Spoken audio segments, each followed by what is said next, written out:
Hello, everyone. Welcome back to another episode of Irreplaceable. And I am your host, Ira. Today, we are going to talk about something that has plagued this generation, that has affected everyone so deeply that half of us don't know if there's a cure, and the other half is extremely oblivious that there could be a cure. Like half of the population, they know they're affected and they're struggling with it so badly, and the other half don't even know it exists. And it's called brain rot. Social media brain rot is so real, it is so deep and affecting, and it is such a concerning matter because Gen Alpha has completely been ruined. This age of being chronically online is taking a toll on everybody. So, brain rot on social media refers to the feeling that constant exposure to content and pop culture and overstimulation and trivia, it can dull one's ability to think, reduce attention span, and diminish the ability to focus deeply. When you're constantly on your phone, scrolling, doom scrolling, and wasting your time, there's not much educational that is happening there. Nothing that you see is going to be retained in your memory. Any information you get while you're on social media, doom scrolling, it's either going to be stuck in your head like something really annoying, or it is going to give you misinformation. So unless until you're consuming your media consciously and you are aware, it's not going to happen. But here's the thing. There is a team somewhere in the world in Silicon Valley. There is a team that is studying courses and designing products to keep you hooked, to keep you addicted and in on it. You think you, an individual, can go up against this conglomerate, this big company, this oligopoly, who is literally pumping in money and money of research to make sure that the human brain is addicted to it. And it's the irony, like we do feel that with enough willpower and enough motivation, we can let go of the trap, we can let go of the addiction, but addictions don't work that way. And a lot of us are yet to admit that, yeah, I do have a social media addiction. Yeah, I do have brain rot. But awareness is the first step. And you see people roaming out in the world having zero awareness, let go of the fact that how much something like this is affecting their lives. Social media platforms with their endless scrolls of short-form, dopamine-driven content can create a cycle where users consume without much mental engagement. Over time, this can lead to a sense of mental fatigue. And that is what brain rot is. This fogginess that you feel, the loss of time blindness, and feeling lethargy that what am I doing with my life? Where did all my time go? This all constitutes brain rot. And then you can feel that tiredness because you have used your mental energy into thinking or watching or putting it out, but you haven't done anything productive. Or even if you're relaxing, it's not really relaxation because you're escaping. It's like this getaway drug, which isn't a drug actually, it's distraction. And there is no solution to brain rot. There is none. There is no way that you can escape the internet. There is no way. It's social suicide. If you decide that, oh my God, I am too addicted to scrolling, I'm too addicted to social media, let me just get off all these platforms. That's not how world works because a lot of networking is done on these social media networking platforms. Like, that's the whole point. And when something is too big to fail, like you're so deep into it, your life is intricated into it. So taking a step back, cutting off has major consequences. And no one wants to be ostracized that way because it's difficult. So if not one app, you're on the other because you have to keep touch.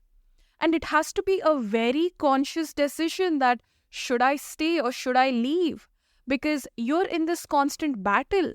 And it's an uphill battle. There's no winning in this. But still, however, the point of this podcast is to help you. The point of this podcast is to find balance in life. It is to be better versions of ourselves. And I feel a big challenge in life is looking at a problem straight in the face, being afraid, being vulnerable, being scared, and still saying, I will not let you affect me. It's looking at the problem right in the face and not giving up. It is looking at the issues that are happening and still be willing to solve it every single time, because we are problem solvers. And I'm not telling you to give up your life, but there has to be a better way to have it all, to have your cake and eat it too. We are at least going to try, because when you're on this path of making yourself better, it's not about leaving society and going away. There has to be a better way. So I'm going to help you come up with better techniques of how to manage this till a better plausible solution comes, and hopefully governments and regulatory bodies can step into it and see for the problem it is. Because if you see the iPad kids right now, if you see the Skibidi kids right now, if you see Gen Alpha right now, they are so deeply affected that the next generation of parents that are coming up, they altogether do not want to give their kids technology because they know the consequences. A small child that's growing up, that's developing, his brain is already so underdeveloped and so pushed back because they have not gotten the opportunity to be their creative selves, to learn, to grow, to be curious, and to seek out dopamine in different levels that compared to us at their age, they could not have that much development, although technology has advanced. And slowly, you can also see the difference in yourself, that you used to be this sharp, smart kid. And now you see yourself dependent on instant gratification, on dopamine for some laughs, on memes for some kicks, and information sources memes. So there has to be a better way. And I'm not here to shame anyone, because honestly, I suffer the same thing. I catch myself days, hours, just, bed rotting, brain rotting, and just like doom scrolling and just consuming content, not thinking, not writing, and not doing things which I normally flourish at. And then as soon as I switch off my phone, I feel absolutely shit about myself. I feel guilty for wasting my whole day. And I'm not happy. I'm not happy. Like Black Mirror is so real that when you're just staring at yourself at the screen and you're like, what am I doing? Like, how can I waste my precious life, my youth like this? Because it doesn't matter. And you know what was the wake-up call for me? There was this time where I consumed so much social media and my screen time was so high that it was so embarrassing. I remember sitting with my friends and we were all like, oh my God, how much screen time do you have? How much screen time do you have? And we all pulled up our phones and we're comparing and we're like, what? 11 hours? 12 hours? 80? I remember this one friend having 18 hours of social media. I was like, bro, when do you sleep? And it was embarrassing. And then you're having a daily average of 9 hours, 10 hours. And mind you, I work at social media, so I did excuse myself at that time. Oh, actually 4 to 5 hours of this is just social media. But no, Ira, that's not an excuse. And you can see the ranking of all the other apps that you consume the most and what takes the maximum amount of time. And then when I see WhatsApp and Instagram, and then I go like, I don't even chat with that many people. Like, you do realize small minor changes or like small things consume so much of your life. And I'll tell you what I did to shift all that. Starting with, I started calling instead of texting. Because when you're texting, you're having like a 5 text conversation, which takes 5 minutes. This could have easily been a 1-minute phone call. And I find that so much better, like for staying in touch with my friends, like rather than texting, if you miss me, just call me. because I was this anti-call person completely. Like, I think till now my phone is on DND forever. But me and my friends, we made a conscious decision that, hey, you know what? If you want to talk, let's just call each other. Because there's no point in texting the same things. Like, what even is happening? Like, right now, texting for us is just like, I saw this meme and it reminded me of you. And if you want to talk, it would be completely on call. The second thing I did is, I don't know if that was Tata Docomo or who, like there was this company, I think it was Idea. I think they're called VI now. And they had this campaign called Talk and Walk. Okay. And this was when phones were going from, like back in the day, how you had like 1 minute would be like 1 rupee or something. And now phones have unlimited calls. So they had this campaign, Talk and Walk, to promote healthier lifestyles, at the same time promote their brand. And it was this whole thing that, now that we have Bluetooth, now that, we have cellular phones. So when you're on a call, just walk. And trust me, I make sure I'm on a walk every time I'm on a call, because I need to get the steps in, okay? The more older you grow, the less time you have to play. So I'm going to do anything that's going to make me a bit healthier. So if a 5-minute conversation is going to get my steps in, I'm going to do that. I don't even care if I'm pacing in the room and I'm having this call. But the Talk and Walk campaign has helped so many people. If you pull up the statistic, it has become like a cultural reset. So step 1, first, we're going to start saving time. Okay? So you're going to see all these areas where you're wasting time. Because see, you cannot quit social media. Okay? But you can save time. And let's start there. Let's start cutting off the fats so that you can focus on what is actually important. Let's work on prioritizing. So the first fat I saw was the whole texting thing, which was really time consuming. So I'm like, you know what? I'm going to switch to calls. I don't have time for this. And then with calls, I'm like, you know what? I'm going to integrate my workout with this. So I start walking and I make sure like all my calls now, they are while I'm working out. So this has like really improved my life. Okay, next. This one more app, okay? I don't know if it's an app or like it's this feature in iPhones where you can set time limits on how much you can use per app. And yeah, I know like a lot of times when you get the pop-up message, you just like cancel it or extend it for another 15 minutes. But these reminders sort of at least make you alert, or that notification makes you aware enough to know that, hey, you have less time. So I hope you are paying attention. And that sort of really like gives you like a jolt that, oh, okay, so like this is my time for sleeping. This is my limit for this app. I have used it, or like my work hours are over.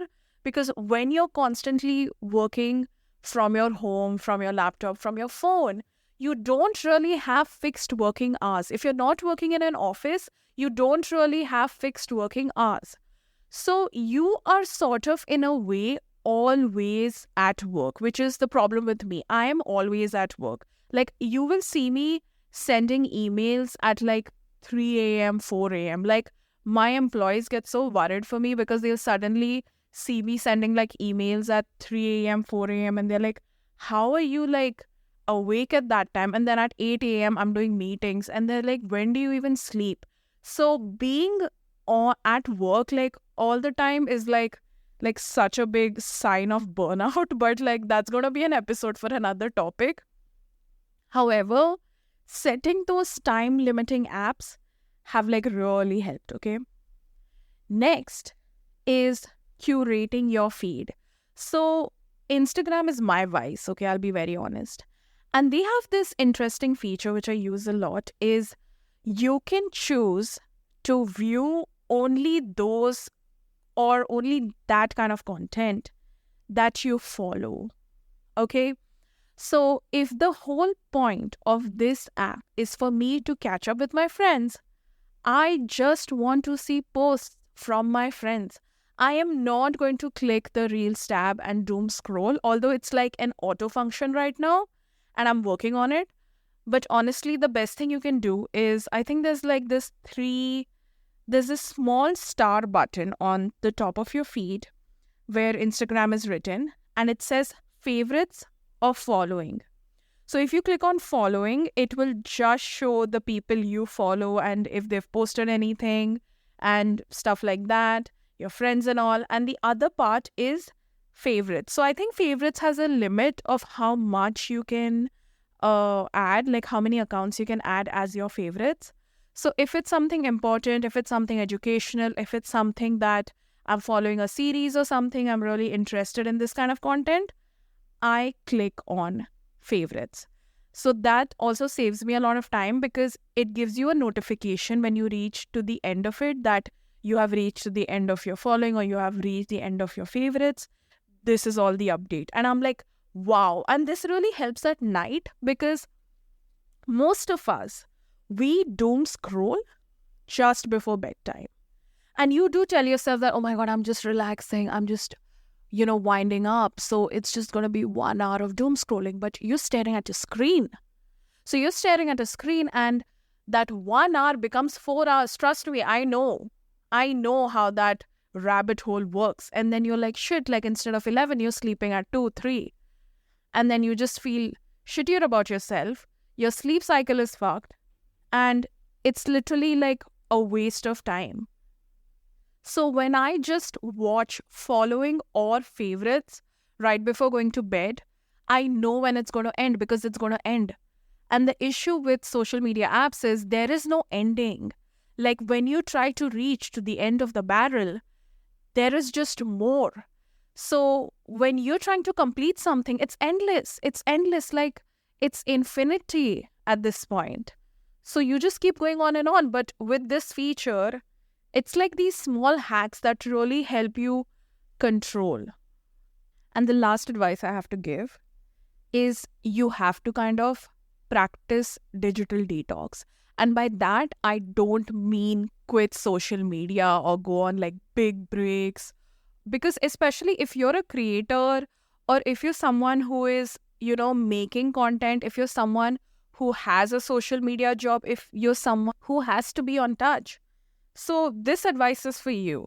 So small social media detoxes are something where if I am scrolling or doom scrolling from Monday to Friday, Saturday, Sunday, it's just me time. It's just time for my friends and family or for my hobbies.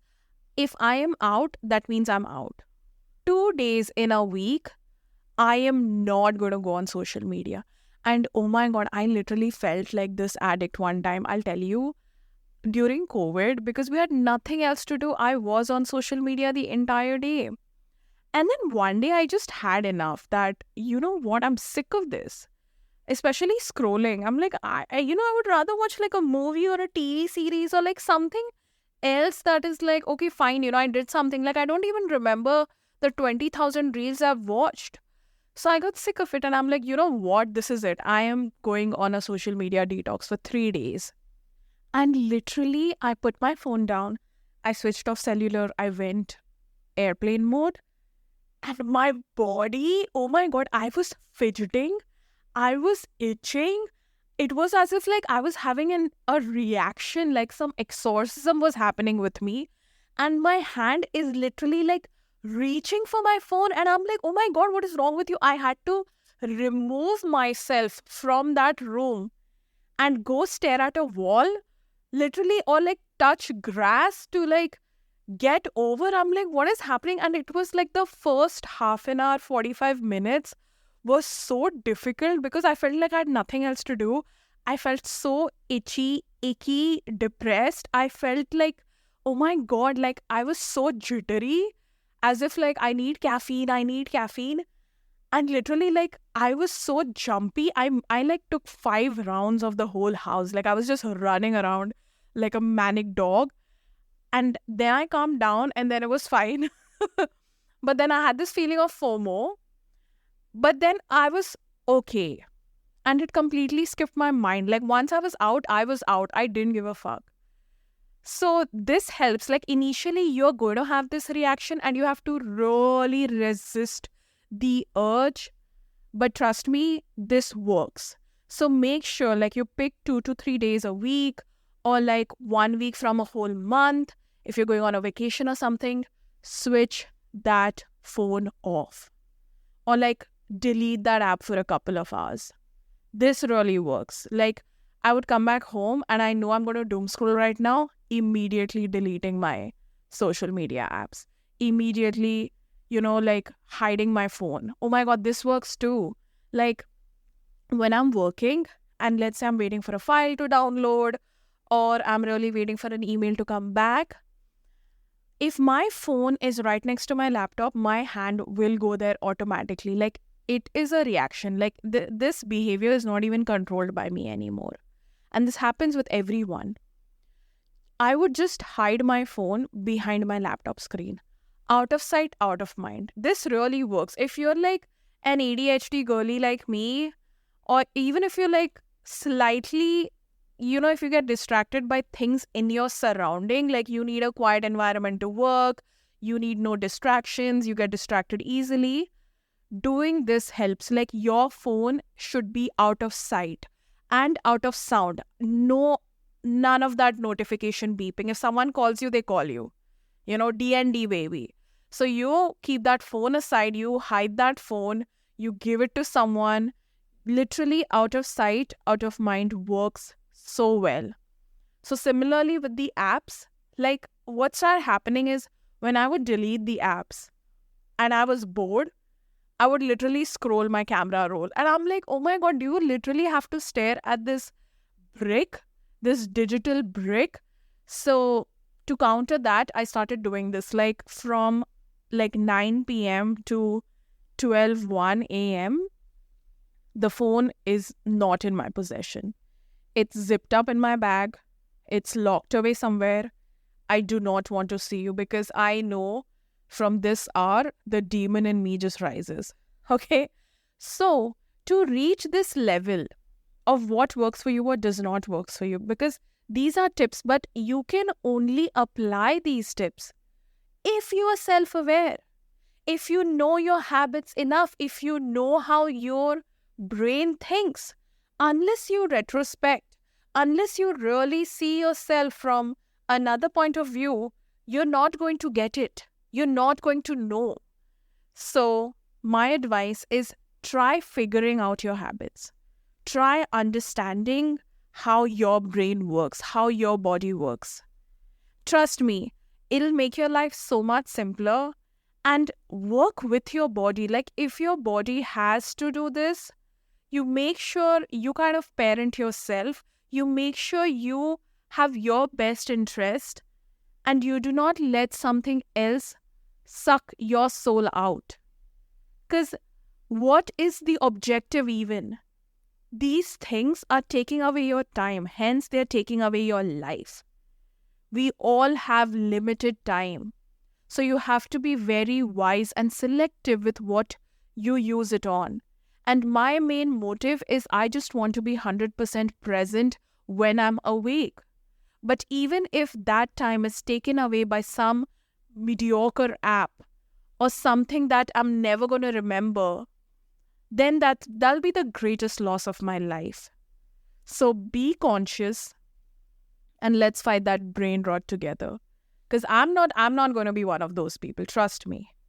So that's all for today's episode. Let me know what you think in the comments below. If you have tips for me, if you have suggestions for me, how can I get better? If something's worked for you, if you can tell me, I will be so happy. So please drop them in the comments below. You can send me a message on Irreplaceable on Instagram. Yes, I'm on Instagram now. So, please, I'm literally out there. I want to have a discussion about this because brain rot is so real and we need to fight this. That's all for today's episode. Bye.